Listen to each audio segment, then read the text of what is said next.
Las opiniones vertidas en este programa son exclusiva responsabilidad de sus participantes y no necesariamente expresan la postura institucional de la Universidad Nacional del Sur sobre los temas a los que se refieren. A partir de ahora, en Radio Universidad repasamos Letras Íntimas, la vida, los sueños y la obra de los hombres y mujeres que forman parte de la historia a partir de sus cartas. Letras íntimas, los personajes, su contexto y su época en su puño y letra.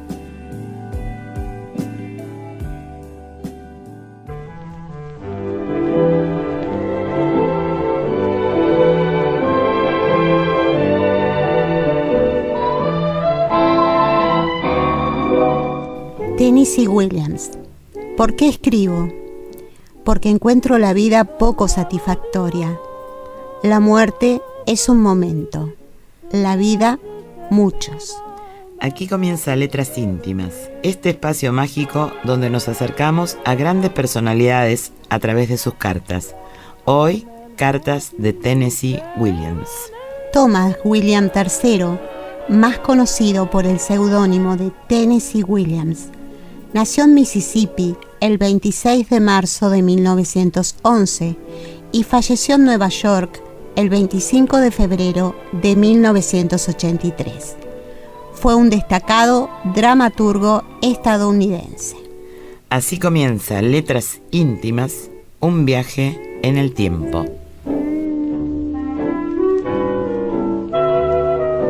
El nombre Tennessee se lo dieron sus compañeros de escuela a causa de su acento sureño y el origen de su familia.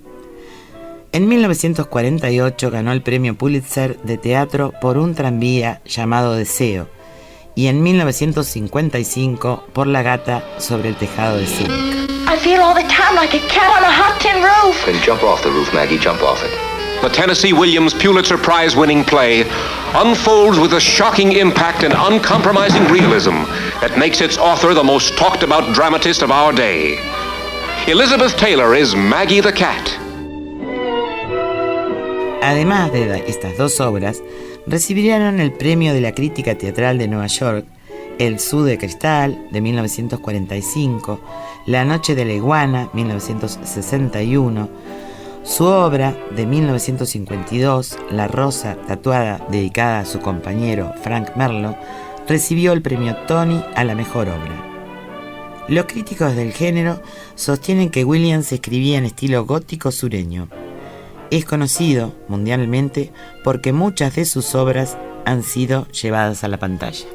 En 1918, a Tennessee le fue diagnosticada la difteria. Durante 2 años casi no pudo hacer nada. Entonces, su madre decidió que no le iba a permitir perder el tiempo. Lo animó a que usara su imaginación y cuando tenía apenas 13 años, le dio una máquina de escribir.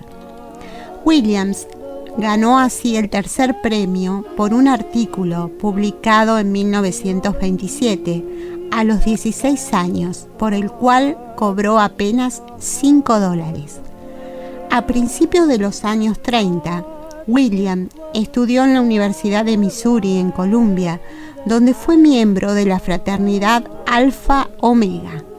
En 1935, Williams escribió su primera obra, interpretada públicamente. Se llamaba Cairo, Shanghái, Bombay, representada por primera vez en Memphis. Williams vivió en el barrio francés de Nueva Orleans, Luisiana. Se trasladó allí en 1939 a escribir para la WPA y vivió primero en el número 722 de la calle Toulouse, donde se sitúa su obra de 1977, Vieux Carré. Hoy eso es una fundación cultural. Escribió un tranvía llamado Deseo en el año 47, mientras vivía en el número 632 de la calle Saint Peter. De Nueva Orleans marchó a Nueva York, donde ejerció diversos trabajos, desde camarero a portero. Cuando los Estados Unidos entraron en guerra, fue declarado no apto debido a su expediente psiquiátrico, su homosexualidad, su alcoholismo y sus problemas cardíacos y nerviosos. En 1943 fue a Hollywood, contratado por la Metro-Goldwyn-Mayer para hacer la adaptación cinematográfica de una novela de éxito, que fue El zoológico de cristal. Puso en escena a su madre y a su hermana. Se estrenó en Nueva York en 1945. Su éxito lo llevó a conocer a los 34 años una súbita celebridad. Se confirmó 2 años más tarde con un tranvía llamado Deseo, compuesta en escena de Elia Kazan, que marcó el debut teatral de un joven llamado Marlon Brando. Hay una carta de Marlon Brando a Tennessee que dice así: ¿es cierto que tienes miedo de Mañani?, que le pregunta a Tennessee en esta carta. Marlon Brando, en 1955, dice: Mañani no me asusta. ¿Cómo podría una persona tan cercana atemorizar a alguien? Esta respuesta era en referencia a una actriz italiana, una hermosísima mujer y famosa, que era Anna Magnani. Tennessee temía que las dos estrellas chocaran. En esta obra de teatro que tenía bajo el brazo, iba a enfrentar a estos dos actores. El éxito es una verdadera y sutil prostituta, escribió Brando, algo consternado por las repercusiones que podría traer ese éxito. Esta relación entre el escritor y el actor venía de años atrás. De hecho, con la versión teatral Un tranvía llamado Deseo, y después también participaría en la película. Brandon se dio a conocer y comenzó su prominente carrera. El actor comenta en la carta del 21 de mayo que tras haber leído la copia de Orpheus, cree que es la mejor obra de Williams hasta ese momento. El autor de Zoo de Cristal trataba de seducir a Brando para que actuara y dirigiera el nuevo proyecto. Acerca de lo que me dijiste sobre dirigir la obra, me ha emocionado y me ha asustado, escribió el actor. Y hablando de este gran actor, vamos a compartir el audio, porque no podemos por radio ver las imágenes, una escena de justamente Un tranvía llamado Deseo, filmada en 1951.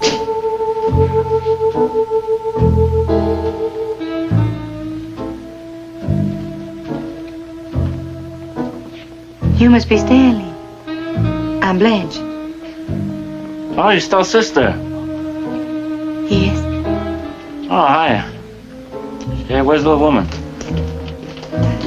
In the bathroom. Oh. Well, where are you from, Blanche? Well, I live in Oriole. Oriole, huh? Oh, yeah, that's right, Oriole. That's not my territory.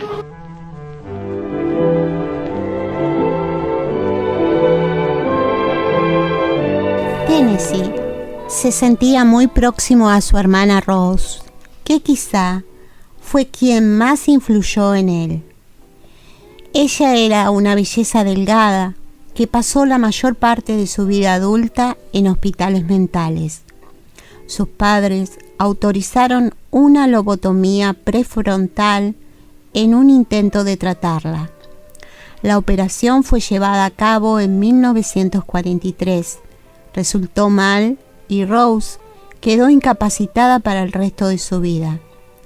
La fracasada operación de Rose fue un duro golpe para Williams, quien nunca perdonó a sus padres por permitirlo. Dicen que pudo haber sido uno de los factores que lo llevaron al alcoholismo. Todo el teatro de Tennessee Williams, donde se ve la influencia de Faulkner y Lawrence, está atravesada por los inadaptados, los marginados, los perdedores, los desamparados, por los cuales muestra todo su interés, como explica en sus memorias. A través de todos sus personajes, en una mezcla de realismo y de sueño, dentro del desastre o la fantasía, analiza la soledad, que fue una constante en su vida. Sus trabajos se basan en la oposición entre el individuo y la sociedad, recurriendo a personajes casi arquetípicos: la aristócrata en decadencia, la joven débil y víctima del macho dominante, el joven sensible y con aspiraciones artísticas, el hombre emprendedor y agresivo. Este cuarteto, con sus sucesivas variantes, se insertan en una oposición más general entre los integrados que aceptan la hipocresía y los rebeldes, marginados que rechazan el compromiso. El tema común de la heroína loca, que aparece en muchas de sus obras, pudo haber sido influencia de su hermana. Los personajes de sus obras suelen verse como representaciones directas de los miembros de su familia. Así, se ve la figura de su hermana Rose en Laura, del Zoológico de Cristal, y Blanche en un tranvía llamado Deseo. El tema de la lobotomía también aparece en De repente, el último verano. Amanda, en El Zoo de Cristal, puede representar fácilmente a la madre de Williams. Muchos de sus personajes se consideran autobiográficos, incluyendo a Tom en El Zoológico de Cristal y Sebastián en De repente, el último verano. Las piezas dramáticas de Tennessee han sido adaptadas en varias ocasiones al cine. Así, Elia Kazan dirigió en 1951, como decíamos hace un ratito, un tranvía llamado Deseo, interpretado por Marlon Brando y Vivien Leigh, que se cuenta entre las mejores jamás rodadas sobre un texto del dramaturgo.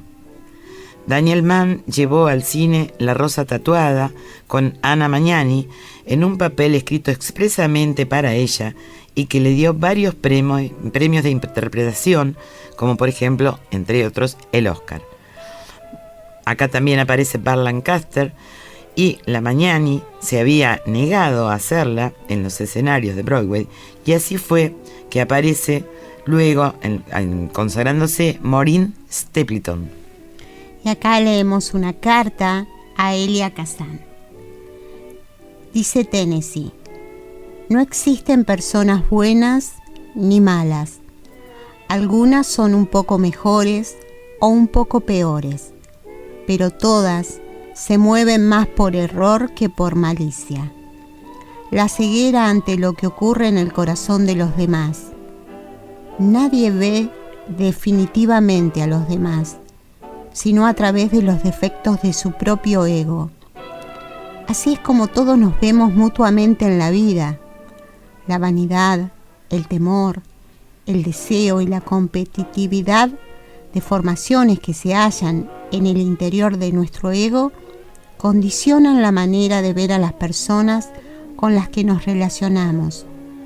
Si a las deformaciones de nuestro propio ego añadimos las deformaciones correspondientes al ego de los demás, veremos lo empañado que queda el cristal con el que nos miramos unos a otros.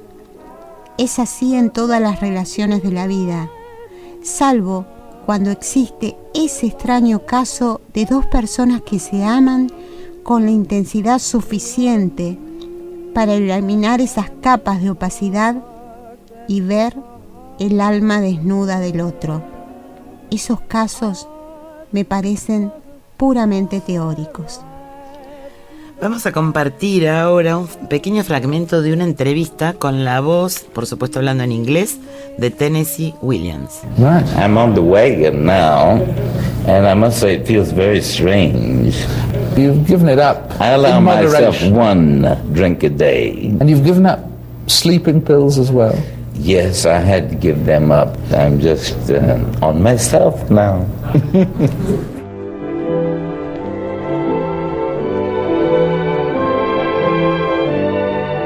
Richard Brooks llevó a cabo con la adaptación de La gata sobre el tejado de Zinc en 1958 a Elizabeth Taylor y Paul Newman como protagonistas, una de las películas de referencia obligada si hablamos de las obras del genial Tennessee en la pantalla.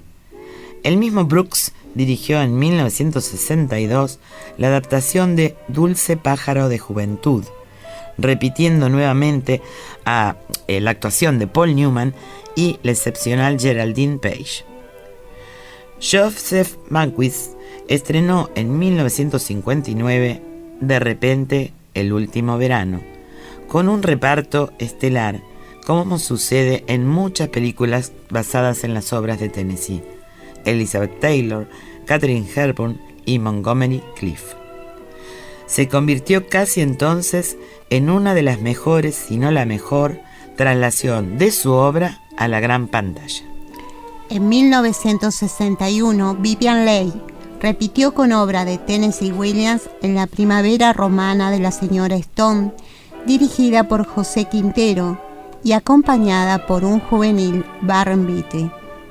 Cabe mencionar también la espléndida y oscura versión que dirigió Huston en 1964 de La noche de la iguana, con Richard Burton, Ava Gardner, Deborah Kerr y Sue Lyon, cuya acción transcurre en México y que en su día constituyó un fracaso en taquilla, pero hoy emerge como un auténtico clásico moderno. Otros títulos no tan recordados pero que merecen una revisión son Verano y humo, con una de las grandes interpretaciones de Geraldine Page, Dulce pájaro de juventud, Propiedad condenada, que la filmó Cindy Pollack con Robert Redford y Natalie Wood. A partir de los años 70, las obras de Williams se llevaron más a la pequeña pantalla que al cine.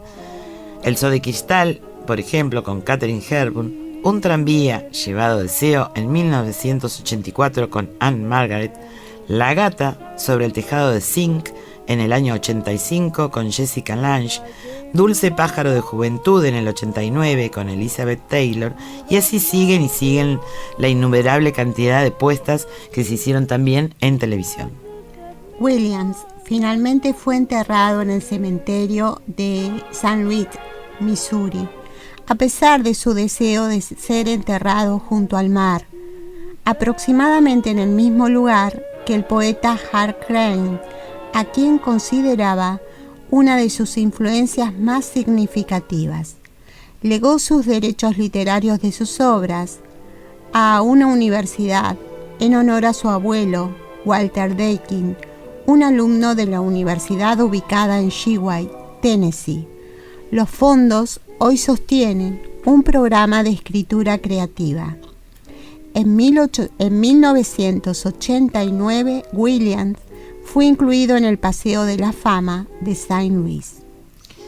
Y bueno, llegamos al final del programa de hoy y vamos a agradecer, por supuesto, en la operación técnica al señor Gabriel Sena, en la producción al señor Romualdo Vera, y les decimos, si quieren comunicarse, ¿cómo pueden hacerlo? A través de nuestro Facebook, de nuestra página de Facebook, Letras Íntimas, o a través de nuestro mail, que es letrasintimas@yahoo.com.ar.